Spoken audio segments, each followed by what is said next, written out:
right, we are live. Debating popping this on the third spot. Let's just try it, shall we? Welcome, you guys, as you come in. We'd love for you to say where you're joining in from. We've got people who do this from all over, and so we get it. It's kind of just make this work, right? In between our normal everyday lives. All right, let me see here. If I go to here, what happens?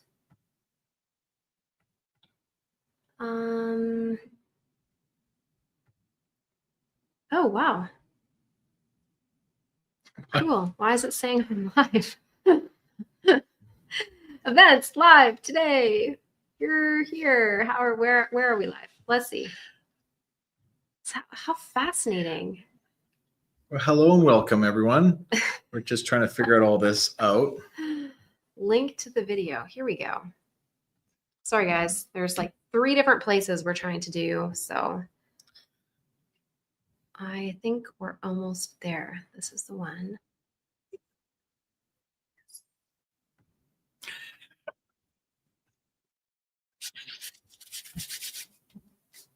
It's gone. Okay. Let's try this. Save. All right. Let us know if you can see us, if you can hear us, if there's no problems. But hopefully this works. So our topic today is about finding motivation, which is always fun. I don't know if anyone around this time of year when the weather gets warmer and it's springtime and your allergies are killing you and you just feel worn down and exhausted and no one wants to do school. It's the last thing everyone wants to do. This is the time that you go outside and plant a garden. This is the time that you feel like working on your outside, and working on your, flower pots out front. Like this is outside time. And so it's really hard to find motivation, especially in this season. So this is what we're going to be talking about. Some of the challenges. We're going to talk about really practical ways that we can motivate and inspire ourselves. But we are going to be starting off with, I'm going to share some news, some updates behind the scenes, some things we've been working on. If you are new to Gather Round, you're going to learn a little bit today. So we'll start off with that, but let's just open up in prayer. Do you want to?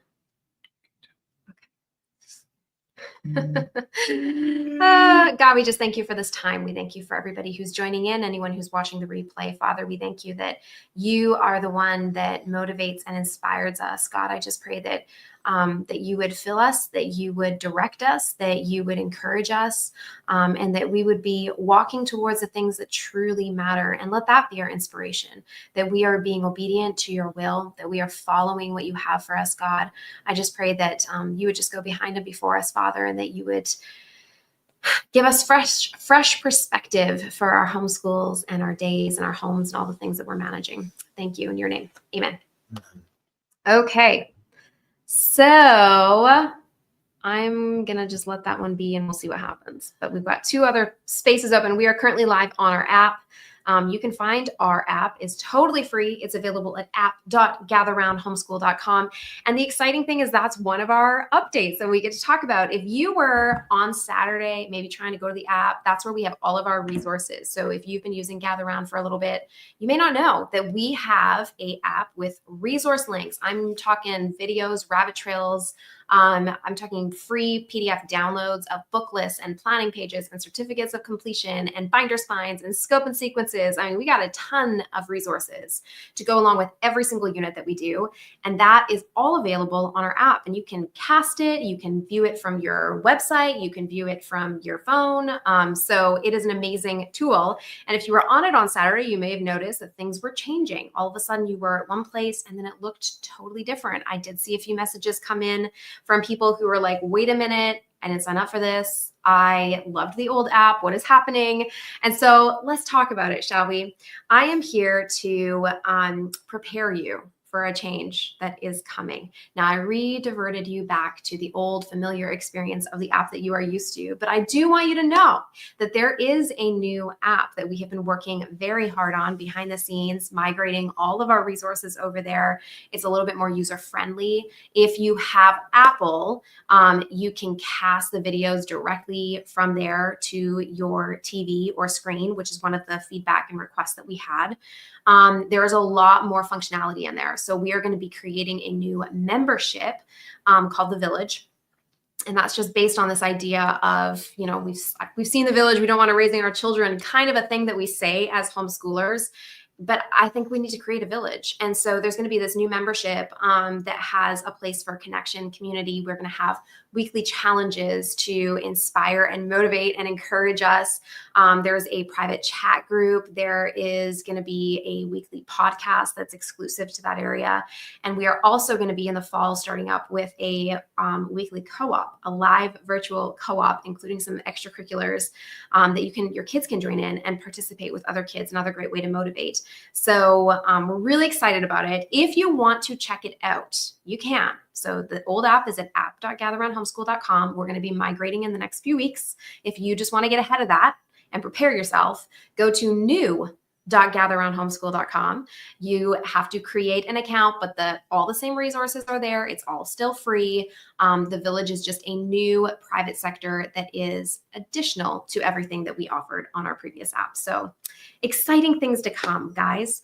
Additionally, if you go to our website, gatheroundhomeschool.com, you'll see that we've been hard at work fixing it up, cleaning it up. I don't know. I'm all about clean and fresh and minimalistic, polishing it. Yes. So we're trying to make it simpler. There may be a few things that you were familiar finding in certain areas. Maybe the header, you'll notice I simplified the menu. I made it much, much easier to navigate. Shop is very clear. I put all our units now just alphabetically. Mains, minis, everything is there so that it's really easy for people who are new, who are unfamiliar with how this works. It's as simple as choose a topic that interests you. I'm working on continuing to add to the navigation. So if you guys have things that you're missing or things that, you have seen before and you're not sure where to find it now, or you've got questions or concerns or feedback, we'd love to hear that. You can send an email into support@gatheroundhomeschool.com.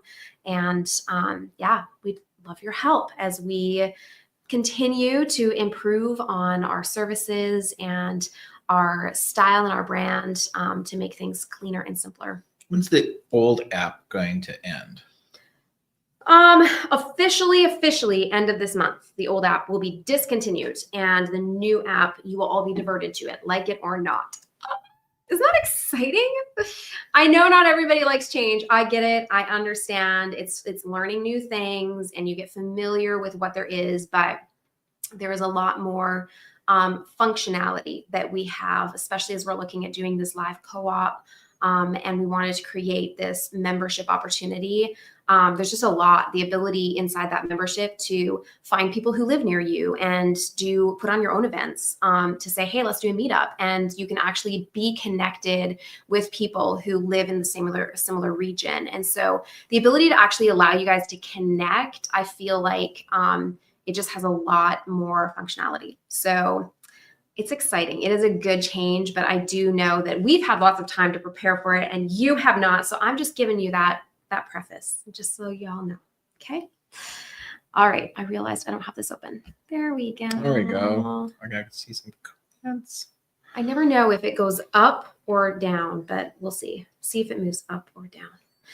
Okay. So I am still, I don't know if I've actually nailed out that detail as far as the new app. The new app itself is free. So the app itself is free. You can go download it now. It's Gather Round Community. I will work on changing the name, but I can't have two apps with the same name. So until I discontinue the old one, the new one is Gather Round Community. It has just a watercolor kind of black background with the word gather and a period. It's very simple. So that's how you can find it. It is available on the App Store. It is available on Android.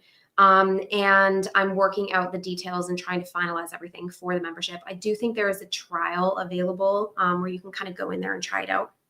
But we're still getting our feet under us. So bear with us. We do have all our weekly challenges planned out and Cassidy is going to be handling that. And I think we've got a lot of amazing content. When we were going through the challenges and just setting them up, I was like things like, okay, we're going to set up our homeschool space. Okay, we're going to plan out our curriculum. We're going to have PDFs. We're going to have downloads.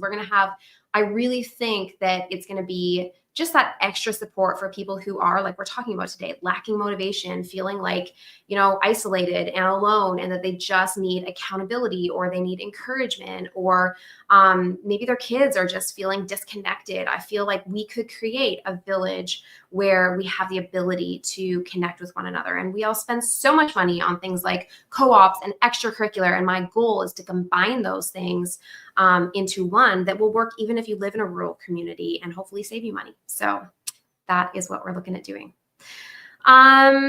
Okay. So I think we are ready to move on to our topic today, motivation. Jonathan, how motivated do you feel I am as a person? Tell us. Have your ups and downs, certainly. Okay. I mean, but I think specifically when you're trying to write, like you're in this stream of creativity, but also the things that tax you down, stuff from the business, stuff that goes wrong, and you have to deal with so many other roles that definitely squashes that spark inside of you. And it definitely, because it happens, it's like you have these streams of motivation, and it's almost like when you have a breath of fresh air and you have some time, and you had some good moments, and it's almost like it's like a little potted plant of sorts, like a garden, and all the conditions are adequate, and then all of a sudden, this new life and new streams of, I don't know, I'm trying to be more metaphorical, but it's just so that that's a time to really capitalize on that, and making time for that growth, and so that creativity and that motivation, but it's so easily squished down, and it's so easily taken for granted. And then when you lose it, it's almost like you gotta, okay, what happened? And, where did we go wrong? And, I think, I mean, we can lose motivation if something really tragically happens, like a death, or a pet that's died, or something that's obviously needs time for grief. But other than that, I think it's small things that just unaware that we realize, man, you're left kind of defeated, and you're left like, I have no gas in the tank. And I think we need to do a close inspection into how did the soil of my soul got so dry. And so, and it could be things like my prayer life, and my diving into the word, and my discipline has gone down down a path that's been dark, and I've been, doing too many reels and wasting time. And then before I think for me, it's the small things that really matter. You've been stressing out about too much things, and you haven't been eating right. You've been eating like junk food, and maybe spending time with some friends that are all negative. And then you realize, how did I come to this point where I have no motivation? Yeah, I think that there's so much in that, but the idea that just what you hit on, reels or shows or TV or reading a book or whatever your thing is, I think that the lie that we choose to believe is that we are so overwhelmed that we just need to zone out. There's so much pressure on us on a constant basis that we just feel this desperate need that the thing that's going to fix it is if I can just disconnect from my reality and just immerse myself in something else where I don't have to think, I don't have to bear weight, I don't have to, be anyone's hero. And I think that the lie in that is that that's actually going to meet our needs. But actually what it does is I think it kind of hits the pause button. It's like it's not dealing with any of the issues that you're having. It's not dealing with the root problem. And I mean, if we want to stick with the plant metaphor, it's like your plant needs water, your plant needs sun. It's dying. It's sitting there and dying, and hitting the pause button and just saying, well, I can't deal with that right now, is not going to help. Like it's just delaying and continuing what the needs that aren't being met. And I don't know, I feel like self-care gets like such a it can have such an overemphasis. I'm Yeah. sorry, but it can. And I'm not a big fan of the word, but I mean, we don't think of it self-care for a plant to give it water and to, make sure that it gets the right amount of sunlight that it needs or isn't getting too much sunlight, like making sure that it's in the right conditions, just nourishing it for the basics of what it needs to live and to flourish and to grow. I think for ourselves, we all have that. We have basic things that we need in order to flourish. And if we don't give ourselves those things, and let me tell you, I mean, reels, entertainment, going to see movies, that stuff is not giving it to you. Then eventually we are going to find ourselves unable to grow in that next season. We're going to find ourselves unable to move forward, and we're going to hit that wall per se. And I think like some of the simple things are like for me as a mom, a simple thing is if I feel, number one, that my life is in shambles. Now I'm a creative person, and as a creative person, I'm not type A. All right. My desk is a mess. My room is a mess. I can function in absolute chaos for a period of time, but it does grate on me. I'm also not like totally just this person that's just whatever, nothing matters. No, it does matter. It bothers me. And eventually when there's a pressure point where I can't find what I need, I'm trying to get ready to go, I've got no clean clothes, whatever that pressure point may be, I feel like I'm going to die. Like it just hits me all at once. And it's like, I can't breathe. I can't function. This chaos has been mounting and mounting and mounting and mounting and mounting. And now there's no escaping it. And I'm confronted with this monster of chaos. And, like I hit this wall. And so one simple thing is that can make or break my motivation is that it is my environment. It is my house. It is my level of organization. It's my routines. It's my rhythms. It's, am I getting things done? Am I not? Is the pressure mounting, or am I dealing with that pressure on a regular basis? The second thing as a mom is my kids. Am I spending time with my husband? Am I spending time with my kids? Am I meeting the needs of those around me? Am I meeting my own needs? Because part of my need as a mom, as my kids are growing up, they're getting out of the house, is if I spend all week and I am just working, and I haven't connected with my family, which is my greatest value, is to be a mom and to homeschool my kids and to be a wife, then I feel like I can't breathe, because this is sucking the life out of me, and I can't be who I want, and I can't do what I want. And so for me, those are, I would say, the biggest things that can bring me to a point of, if those things don't get dealt with and they continue to mount and mount and mount, and I can't release myself from the pressures, eventually I crumble. Yeah. On the other hand, I mean, to continue maybe along with that sort of imagery of we're a plant or a fern, from the motivational, taking that sort of imagery. On the other hand, there's some people that hey, I'm doing all that. The conditions are met. I feel like I'm in a good spot. I just don't have that spark. Like it's just, and I would say, I find like it's almost like a lack of a goal. There's needs to be something that I'm doing okay. I mean, I'm praying and I'm in a routine, and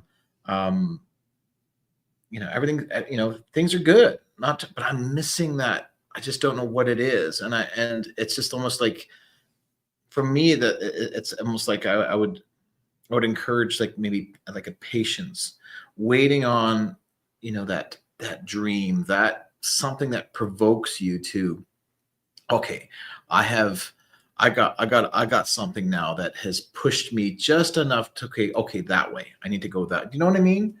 It's like you're all prayed up, you've got gas in the tank, and now it's like, when is it engage? When is that motivation to pull the trigger, to yes, that way, throw me. So, and that type of motivation, like, I just don't have that part of it. And I feel like I'm kind of stagnating there. Mm-hmm. And for those people, I think definitely patience. Those are the ones that it's that Holy Spirit. I need a dream. I need something that would provoke me just to kind of, all right, this way or that way, or because I got resources, I got the time, but I'm just stagnating in terms of where to go. I have no motivation. And sometimes for me, I don't know, sometimes I'm at that point, but I'm provoked. It's almost like, God, stir something inside of me, provoke me into the plan in which you want me to go. I hope that makes sense. Yeah. Yeah. I think, I mean, we hit on a few of the different things that can affect our motivation. And if you guys have others to add to the list, we'd love for you to post here as well, because I know you guys have probably specific things that you feel like these are the things that cause me to lose motivation. I think that there's really, when we're talking about it, there's two different tracks. Yes, we're going to talk about how to motivate yourself. What do you do from there? But I guess what we're trying to start with is, what are the things, how did you get into this place in the first place? How do we come to the place of being empty? How do we come to the place of lacking motivation? Why are we in the situation that we're in? You, at this point, are in a little bit of an emergency situation, right? When you get to the point where now you just need to deal with what is in front of you because you have to. And so sometimes you have to just get something done. You have to just find a way to push through. You have to find a way. You are not motivated. You've hit the wall, and you just have to do what you have to do. But there's also the importance of recognizing, how did I get here, so that you can be preventative moving forward. We eventually want to get to the place where we are preventing that burnout. We want to prevent being empty and getting to the place where we are not, we're not regularly filling ourselves. And so what are the things that are sucking from you? What are the things that are stacking up or mounting pressure points for you? And then what are the things that are,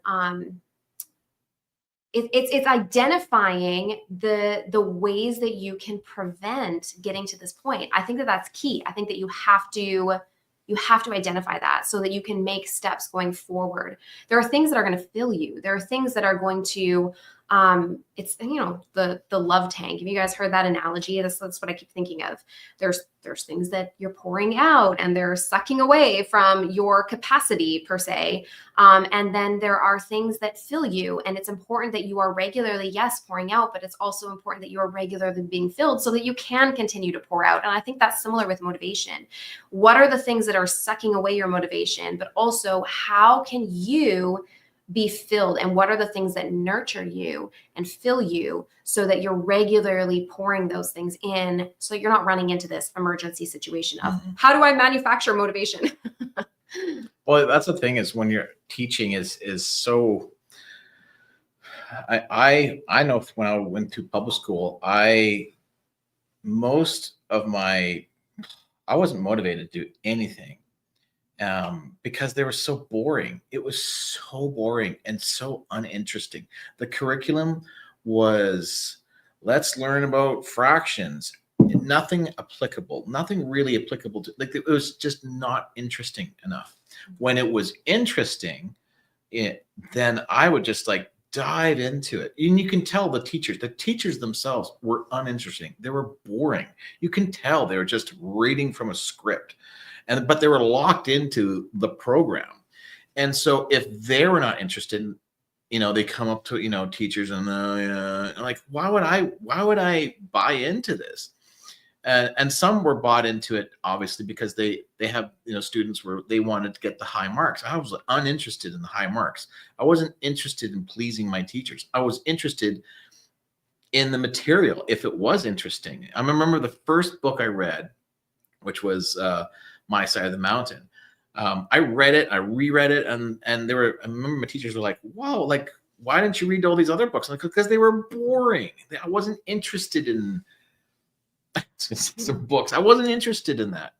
So I would say that, if there's a topic, make it interesting. And that's the problem. If you're locked into a very tight, committed program that doesn't allow discussion, it doesn't, like when we do our little co-op here with our students, I like to read poetry. It didn't take me long. I just go through some poetry. The reason why I did that, I was copying like some of the professors that I had in the university. They would go through some beautiful works, And it was interesting. And we're like, hey, this really inspired me, really give me some kind of creative juices flowing. And here, students, and some people like not into it, fine, but it's something that's dynamic and something that's different. And it wasn't just, okay, class, turn to page, blah, blah, blah. If you get motivation from that, that's a miracle. But if it's not interesting to you, it may be interesting to them because they want to learn, but really you gotta model it. So make it inspiration, change it. I would say if the more inflexible your teaching and whatever you're doing it is, then it's going to be a hard go, man. Because I'd be bored. All right. So anyway, let's sum up a few things. So I would say there's 4 motivation killers.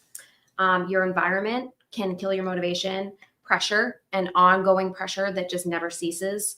A lack of routine or structure in your life, like just having no semblance or feeling like you have any sort of control, or you're not, managing your time very well. And also just time. Somebody commented the amount of things that you do in a week. If you are constantly running from one thing to the next, if you are wasting time, like we talked about with, TV, reels, whatever it may be, are you constantly pulled? Is your time being sucked and every single moment is accounted for and there's no room for some of those things Jonathan was talking about? And then let's go to 4 motivation makers. This is just notes I'm coming up with. A motivation maker is accomplishing things. And this is scientific. All right. If you look what is trending right now all over the internet, it is dopamine addiction. Okay. Anyone seen that? It is everywhere. It's really, guys, this isn't anything new. This is not new information. It's just a new trending title on it. But we all are very familiar with this. It is that when you have small little wins, this is why there was things like the fly lady who was like, make your bed in the morning, shine your sink at night, put on shoes.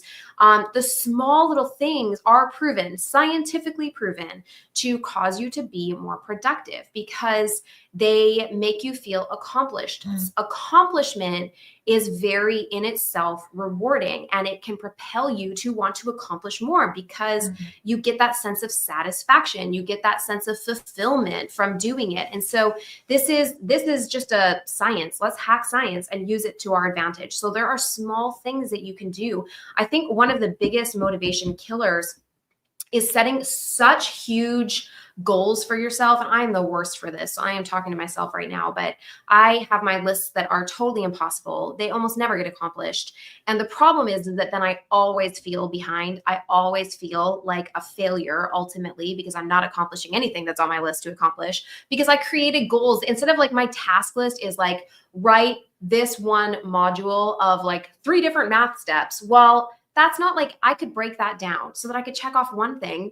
Even if I only got one of it down, well, at least I did something today. But I have a tendency to make those like huge, like go through whatever. So making small, bite-sized, baby step goals, micro goals that are helping you get to your larger goals, then you could just do the next thing. Just do one thing. And even if you can't accomplish it all. So a motivation maker is accomplishing things. A motivation maker is like what Jonathan was saying, what interests you, finding your interests and your passions, because what you're naturally interested in is going to motivate and inspire you. That's a big premise behind Gather Round. That's one of the reasons that it works for so many families is because it's finding your interest, which then you want to learn about, which then all the school that you just found so boring, when you can see how everything connects to that one topic that you're fascinated about, it really is amazing how it can make it come to life.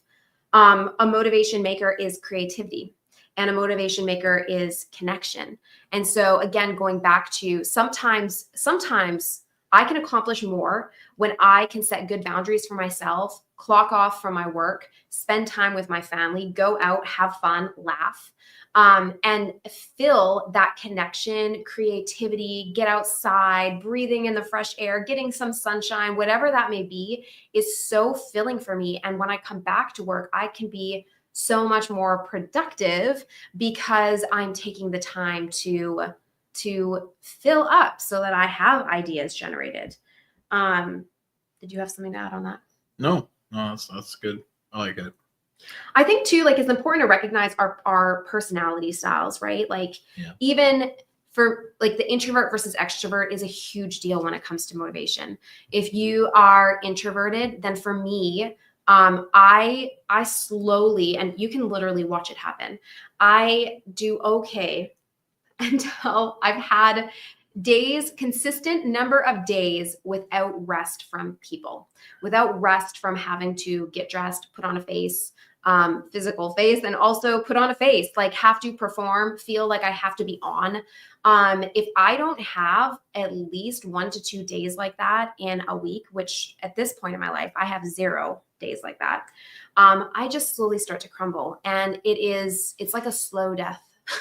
It really is. I don't know how else to explain it. I deeply need, like panicky need time to myself and, or just with my family in my own home, in my own environment with no one sucking on me, no one needing anything from me, where I can hunch over my computer if I want to, where I can go for a walk if I want to, where I don't have my time micromanaged by a calendar, by what somebody needs. It's just no pressure.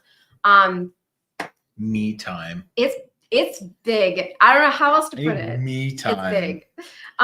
But if you're an extrovert, you may very well need the opposite. You may find yourself imploding, or your kids imploding when it's just been you guys all the time and there's been no outside, there's been no friends, there's been no connection. And so when you have introverts in your family versus having extroverts, even in your family, and we're talking about homeschooling, even with our kids, that dynamic can shift things. What you need to be motivated and to be inspired, that might look very different depending on your personality. Yeah. Me time is important. You have to recharge. I mean, I was just looking at the Bible. Jesus went away a lot alone to pray and seeking the Lord in just the quietness. You don't have to actually, pray talking. It can just be just thinking about him, thinking about how powerful he is and how gracious he is, and praying with all thankfulness. So it's like I sometimes like, man, I'm feeling down. I'm just I'm not getting the answers from the Lord that I want to in my time. But when I start thinking about being thankful that, man, he pulled us through that 1 year, and oh Lord, I remember when we were really down and he came through, and you just keep on you just get into that. Thank you, Lord, you are so good, man. I was not really patient with the Lord then, and he still came and saved us, and he's been so good. Our kids are all healthy, and I thought we were really up against the wall, but when the Lord came through, when you just start just dwelling on him, you just start feeling his presence. I feel recharged and I start worshiping, just kind of like God. And for me, music is such a motivator. When I grew up, when my parents were, divorced, and I felt alone, and school sucked, and, friends came and go, I had worship music, listening to Michael W. Smith, listen to all these worship songs, and they were I felt such. You just looked at things differently, and I just want to remain in that. I just wanted to sing my heart out because that we were just built to worship him, and I just want to stay there. I'll be on the bus, and I just just listening to him, and I, walking home or walking to school or at lunch when I'm feeling lonely, just listening to worship music. And how, to me, I find so much going for a walk and just listening to worship music and singing along. I mean, it's nothing now just to pop in and some headphones, but that motivates me so much. It's just being in the presence of the Lord. Being in his presence, being in my prayer closet is really outside. I love just walking. I don't care what it is, as long as I can worship. I actually find my alone time is just going to Costco or shopping. I know it's about 20 minutes or something like that, and just jacking up the music and just like praying. And often when I come to the store, I'm like putting on my glasses because I'm crying. I feel so, I feel the Lord and how powerful he is and how awesome he is and how my problems are insignificant. And I'm just pumped. I'm pumped up. I just know my problems are just insignificant compared to how beautiful my Jesus is. I find my motivation is just when my soul it's so thirsty for him, but yet he just leads me into his presence. I can't describe it, but it's just this love I receive from him, and this exchange of how I remember his word and his promises, and I just decree it through praise and worship, and how it just builds and builds and builds. And I'm like, I can do anything in Christ Jesus who strengthens me. And he encourages me, and I am encouraged in him. I don't know. That's good. Madeline, at this point, the credit crit quiz is not on there. Honestly, I have to find out where it is hosted, because I tried to log in where I thought it was hosted and it took me to a place that didn't have it. So I've got to figure that out so that I can transfer it over, but it's on our list. All right. So I guess I want to kind of close with, we talked about that proactive approach. So there's the proactive approach, which is identifying the things that that ultimately are killing your motivation, and identifying the things that make motivation for you, and then being really intentional about keeping a healthy balance so that you are not coming into a place where you are feeling like you're hitting a wall and you're unable to just move forward, or you feel like that pressure or overwhelm is just you're drowning in it. If you are at that place, though, I do think, and I'm honestly speaking to myself right now, if you are in that place where you feel like you've hit the wall, you are past the wall is way behind you, and you don't know, you're running on fumes. It's the grace of God that you are still standing up right now, because you are so, the pressure is just never ending. And sometimes we go through seasons where, like it or not, there's no escape from it. I think that in a great season of our lives, we can control things really well. And we can say, I'm going to set this amount of time for my family, and I'm going to have this amount of time for my work. And I'm going to, there are seasons in our lives where that works great. I've been to conference sessions where it's like 5 steps to the perfect, day, where you can structure your day. And if you have to be really regimented, you have to be really controlled, and if you just have a good routine, and these are the steps, and there's wisdom in that, and there's strategies in that, and there are tools. But there are seasons in our lives where they are outside of our control, where my kids can't be a ball I drop, my marriage can't be a ball I drop, my business can't be a ball I drop. And so there are times where you have to find a way to keep the balls in the air, even though you feel like you're dying. And how do you do that? How do you move forward when you're in a season of either crisis, or when you're in a season where it's like that? I would say you have to be reactive. So there's the proactive approach, but sometimes there's a reactive approach where you need to react quickly, and you need to find a way to fabricate or to make motivation for yourself to get you through this season that is outside of your control. Does that make sense to anyone?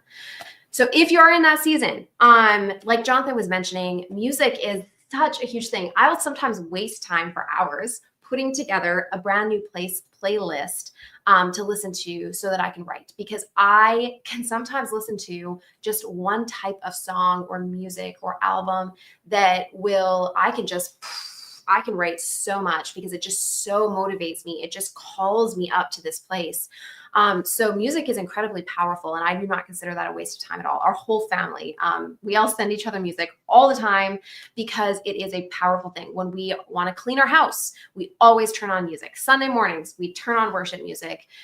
We use music as I would say our number one strategy for a reactive approach of no one wants to clean, no one wants to do chores, no one wants to do this, everyone's in a bad attitude. Music. We're going to turn on the music, we're going to pump the tunes, whatever type of music that is. It is a powerful strategy. Simple things like, I mean, if environment is a motivation killer, then unfortunately for all of us, it means that cleaning, organizing, lighting a candle, even if it's just a small space, can make a huge difference. It can motivate and inspire you and get you back on track. So I do think that that is an important thing that we can do. For me, it sometimes is, there is nothing that I can do in my own environment. I feel like there's no possible way for me to manufacture motivation for myself. So sometimes I have to just put on my shoes, though every fiber of my being wants to be in my sweatpants, curl up in my bed. And I have to just say, I'm going to Starbucks. And that may sound like a wonderful thing for you guys. It is not a wonderful thing for me. I often find Starbucks either too cold or too hot. I don't know. It's never just a good environment. There's something to that. You're kind of a product of your environment. I remember when I was in university, I lived with a bunch of Christian dudes in a house, and none of them, half of them were not in the university, and they would play video games or they would be doing other fun stuff. And I'm like at my desk in my room trying to study for a German test or something. And then I was not motivated. I had to leave, and where would I go? I would go to the library. Why? Because everybody's like focused, sometimes they get groups together, they have a focus group, and to just be like this, going to Starbucks where everybody's busy, down to business. I think it's important that you're surrounded by people who are, not really motivated, and they're motivated doing other things that are not really productive in your field. I would say definitely don't run away. Go somewhere. Run from temptation. Oh my goodness! And do nothing. I remember when somebody would, so many times, it was bad. Like I had roommates that were video gamers, and they would get into things, and I would waste hours and hours of time, and I was definitely not motivated to study what I was supposed to be studying, and I had to leave. And usually it was a library somewhere.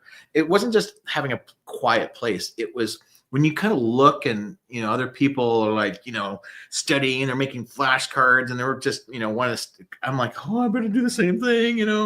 It's like, I don't know, ducks of a feather. When you surround yourself with people who are driven towards a goal, and they're driven towards a vision, and they're working like the way, it's like you just mimic that. And so don't put yourself in a temptation of like, oh, everybody's just negative and unproductive, and it's just, I don't know, just don't run away, leave. Yeah, I would say that that is definitely, I mean, that's a pretty constant thing for me. Is I go to Starbucks pretty regularly just to be able to get out of my environment. And we do that for school too. If you're feeling unmotivated for school, we will, okay, everybody pack up. We're going to Starbucks. Yep. We're going to do school there, or we're going to do school at the Botanical Gardens, or we're going to do school wherever. Like just getting out of the house, the library, doing something different, getting dressed. It forces you into action. And sometimes, like we're talking about, when you're in that more of a crisis mode, okay, I need an answer now. I need to be motivated now. Sometimes you just really have to force yourself. You have to just put on your shoes. Trying to get out of screensaver mode, screensaver mode. Oh, just repetitive. We're in the same thing after the same. It's just break the mold. Do something different, other than, eyes glaze over and I just don't remember all these. Don't fall for the trap. Well, all this to say, if you are struggling with motivation right now, clearly you are not alone. You are not alone. It's really difficult to, press through, to persevere. And it's difficult when it's just been a long time of that. I think for me, I can have these, I'm very much a spurt person. I am a short distance runner in my life, where I have high energy, and people are like, I don't know how you accomplish what you accomplish. I can run the race, but then I am dead on the side, and I need times of recovery. And I can't do the like long distance 20 times around the track, guys. I just can't do that.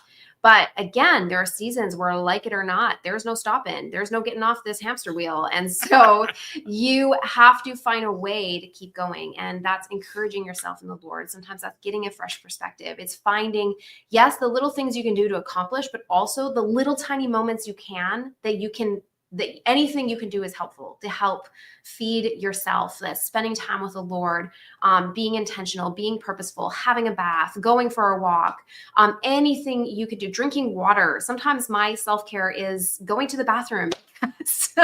I don't even stop. I like go. And so it's being just take the little moments, take the little wins, the small little things that you can do.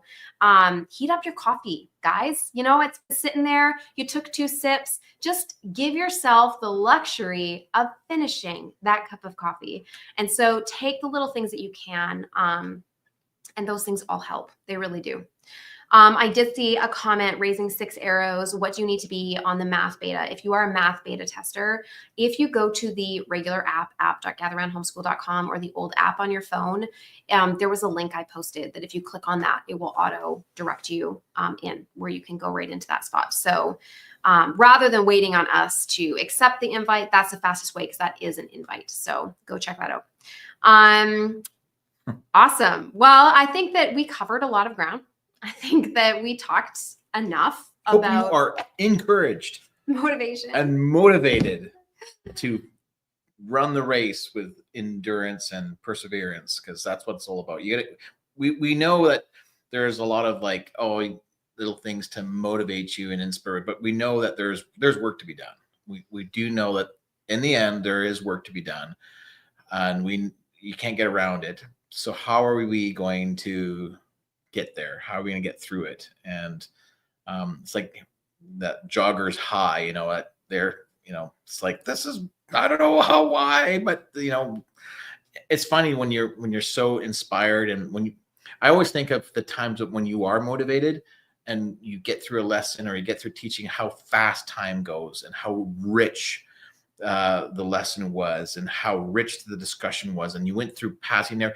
Just remember those things, because it'll be motivation for you, for your other motivation. How awesome. In the Bible, there was a victory and they would place stones or whatever to commemorate, to remember your victories. That's another thing that motivates. Remember your victories. Thanksgiving is about remembering what God has done. And so that it'll be your motivation for the next challenge that you have, the day after the day after that. Remember what happened, what worked, what did not work, and change it up a bit. That's the beauty of our testimony, is that there's power in being thankful and of your victories with Jesus. And so again, that could be your nugget, your little crucible that can get you to the next spot and the next step. Remember, there's the end goal, to raise them up in the way they should go. And, they're going to be arrows in your quiver. But the step, that miles and miles, is you have to walk a step and another step and another step. If you look at I have to walk a mile, you don't walk a mile, you walk a step.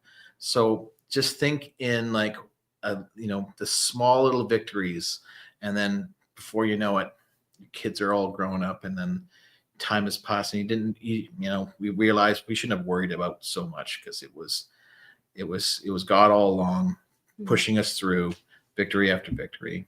That's good. Be encouraged. Yeah. And gather your family together with you. Because like we talked about, sometimes doing things together and not being alone. So sometimes when our whole family just feels like we are all in a rut, we will sit down, have a family meeting, crank the music. We'll say, we need to get back on track. We'll all come into agreement about that. We will come up with chores and assignments and create a schedule together. We'll turn on the music. We will choose that we want to bless our house because we want to be able to have people over, because we want to we just want to have that for ourselves. And so sometimes I think it's just getting that buy-in from your family. You don't have to be the one that does it for everybody. Yeah. You can be the Kickstarter. You can tell everybody we have a problem. But I think sometimes just getting your family on board and working together to fix it, I think can be really valuable and time well spent. So awesome. All right, guys. Well, I hope you have a great rest of your day. I have mountains of work to do. So I am going to motivate myself maybe by going to Starbucks. And yeah, if I saw somebody say you missed worship in the barn, you guys, we are doing an online convention. I'm really hoping that I'm going to be launching that soon. That's like 10 steps down on my list, but it is on my list. So I'm hoping to be able to launch that, put together the sessions for that. We are actually going to be speaking in Ontario. Ottawa. Yeah, Ontario. Ottawa, Ontario. We are speaking there this weekend. So just Jonathan and I are flying up, and we are very, very excited to be able to see you guys. So yes, if you live anywhere in that region, we would love to see you. A month later, at the end of May, we are going to be speaking in Red Deer, Alberta. And our whole family is coming for that. So our kiddos are coming as well and going to be sharing and helping at our table. And so we would love to meet you, love to see your kids. We currently aren't scheduled for any conferences here in the United States, but we are doing our online convention, and we will be doing worship for that. And we will be doing words. It's not going to be just, 5 steps to the perfect homeschool day. We don't really do that around here. So yeah, check that out. That will be, I think, a really sweet time and encouraging for us all. And then that is going to lead into our back to school sale, which is in June. So 23rd and 24th, I believe, is our online event. And then the 25th to the 29th is going to be our back to school sale. So stay tuned for that. We have lots of great things coming. We've got the app. We're working on our website. We are working on astronomy. We're working on math. We have so much we're working on, which is exhausting. But you guys, I am so excited about what God is doing, and we have more and more news to be able to share in the weeks to come, hopefully. So thank you so much for watching, joining, and we will see you maybe next week. I'll post. We'll have just gotten back from a convention, but I will let you know if I can people. Thank you. See you guys.